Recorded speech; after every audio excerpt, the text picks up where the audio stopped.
From the year 2010 to 2019, a lot has happened, and the biggest names in show business, they've had to change with the times. Now, Miley Cyrus, for example, she came into the decade an innocent little girl. She then twerked on Robin Thicke before going bonkers on her Bangers tour, before settling down and getting married. Now she's divorced, she stole Brody Jenner's wife, and is now with Cody Simpson.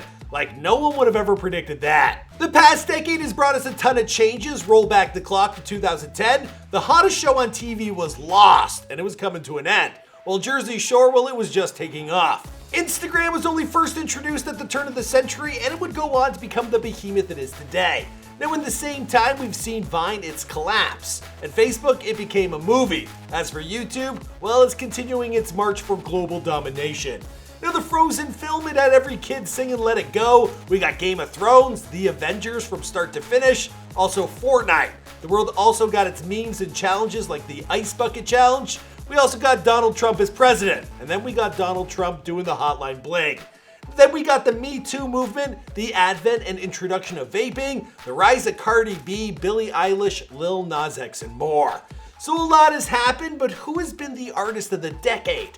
Well, I'm going to run you through an artist of each year. This is according to Billboard and other online sources. Now, we started out the decade immersed in pop, but by the end, it was all about hip-hop. My name is Michael McCrudden, and I make a lot of YouTube videos, mostly biographical. By now, I should know how to say that because I am the fact god. Anyway, let me know what other kind of videos you want to see before the end of the year, and let me know who the biggest star was for you. All right, now let's get into this video.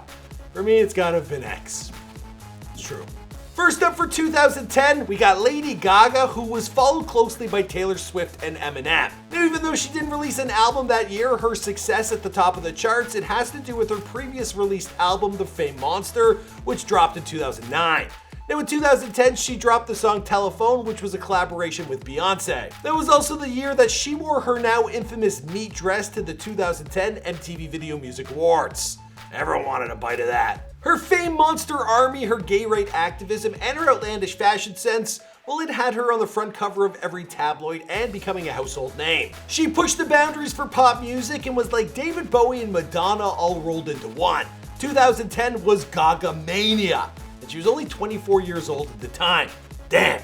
Then she came back at the end of the decade and stole everyone's hearts again. Gaga, you win. All right, moving on to 2011, we got Adele. Now, she was followed by Rihanna and Katy Perry. Now, out of nowhere, when nowhere being London, UK. Fish, chips, cup of tea, bad food, worse weather, Mary Poppins, London. Well, Adele erupted on the music charts with the top-selling album 21. She also had singles Someone Like You, Set Fire to the Rain, and Rollin' in the Deep. Yeah, the latter, it was the biggest song of the year. Now, she landed herself on the cover of Rolling Stone. And Rolling in the Deep, it peaked at number 1 and stayed there for 7 weeks. She was also on Billboard Hot 100 chart for 65 weeks. While Someone Like You, it peaked at number 1 and it stayed there for 5 weeks. And was on the Billboard Hot 100 chart for a total of 39 weeks. Now that year, there was also another song that almost was as impactful. I'm talking about Call Me Maybe by Carly Rae Jepsen. Now, her catalog of work, it just wasn't as good as Adele's, but she almost got the spot. That was a viral hit.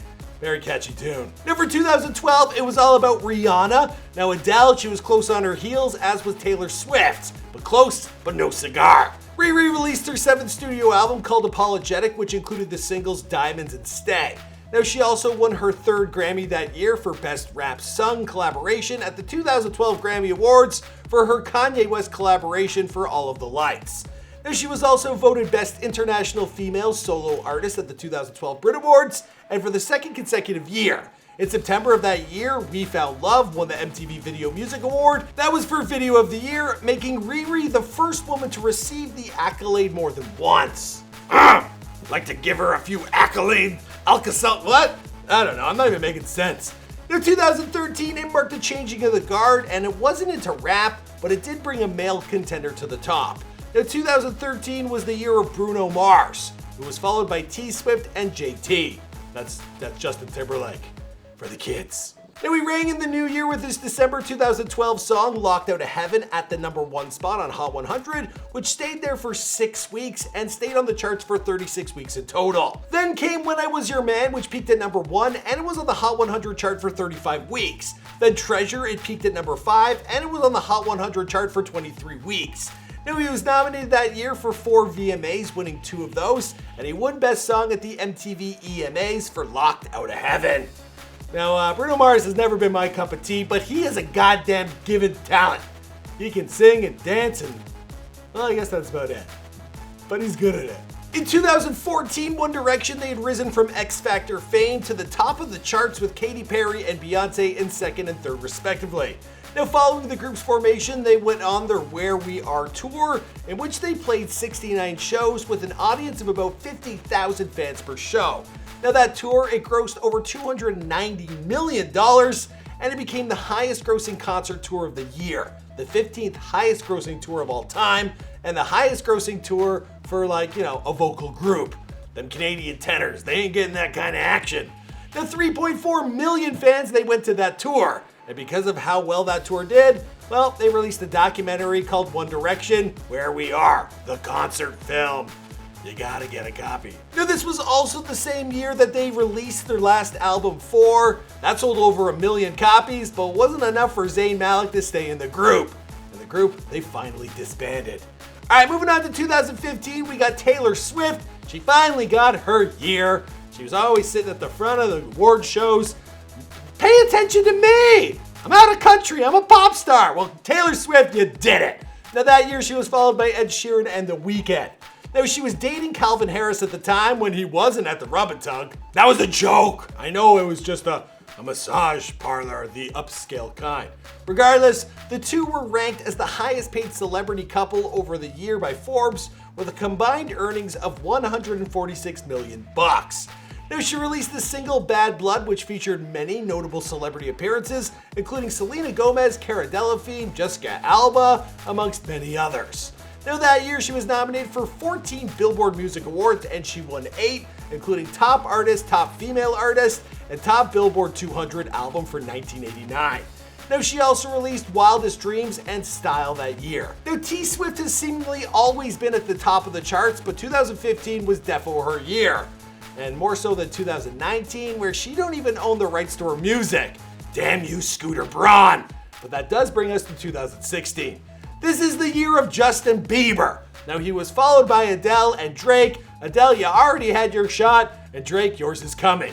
Now, 2016, it was a year, or, well, at least it was if you were listening to the radio. Because that damn song, Sorry, it was absolutely everywhere. Sorry, it peaked at number 1 for 3 weeks, and it remained on the charts for 42 weeks. Now, the song also became Bieber's second number 1 single on the Billboard Hot 100.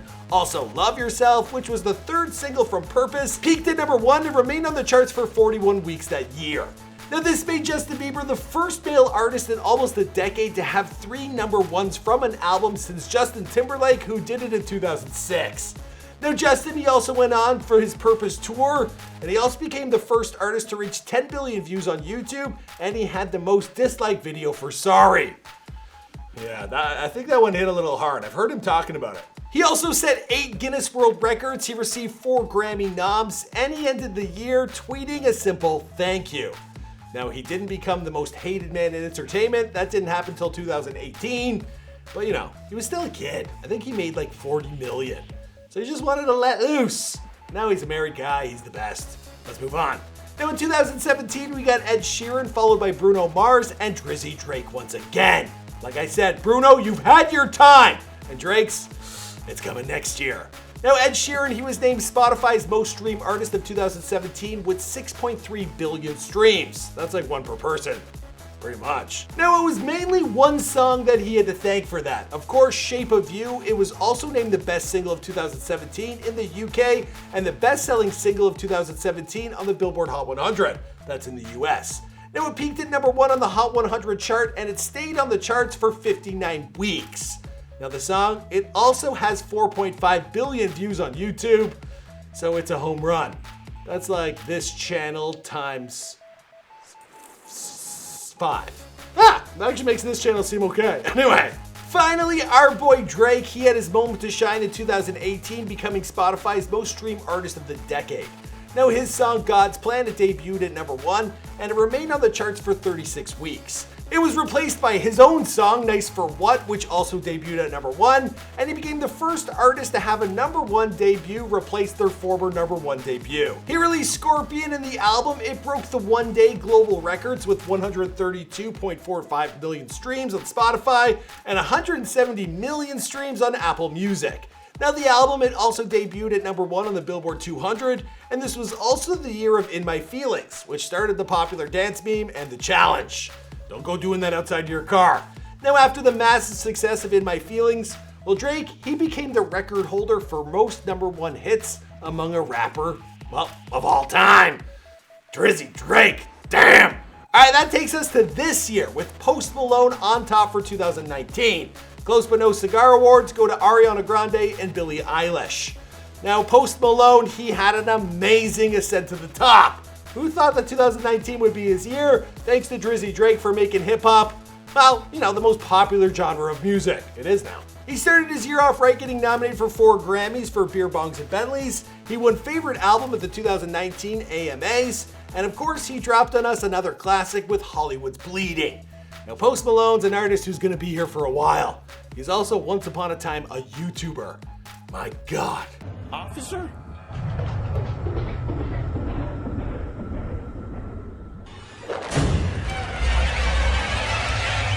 Oh no! Woo! Just gives me chills. Alright guys, very exciting stuff. What artist here do you guys do you think deserves it the most? Also, it's crazy to see how music has changed. I think next year is going to be even more hip hop.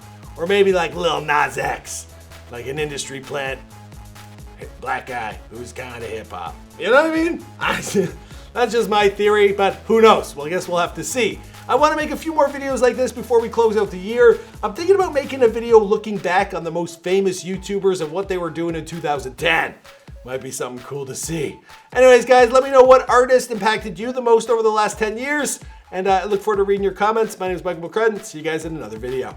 Boom!